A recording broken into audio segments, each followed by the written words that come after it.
My dad turned 13 in 1934 in the middle of the Great Depression.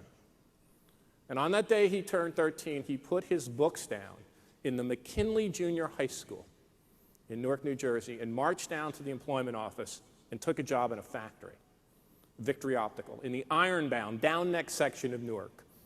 And he worked there for a while, and he began to work his way up until that fateful day in December when Pearl Harbor was attacked. And he put his tools down on his workbench, and he went down to the enlistment office, and he signed up to be an infantry soldier in World War II. He stormed the beaches of Normandy on D-Day, and he fought in all the great battles of World War II. Came back after the war, and guess where he went? Right back to work in Victory Optical. I wanted to know more about what my dad did, and I would beg him to take me to work. And remember, in the 60s, we didn't have take your son or daughter to work day. And my dad said, no, you have to study. You have to get an education. You have to get ahead. It's important to you, Richard. My dad had worked his way up to be a foreman. He was a supervisor, one of the plant supervisors by this time.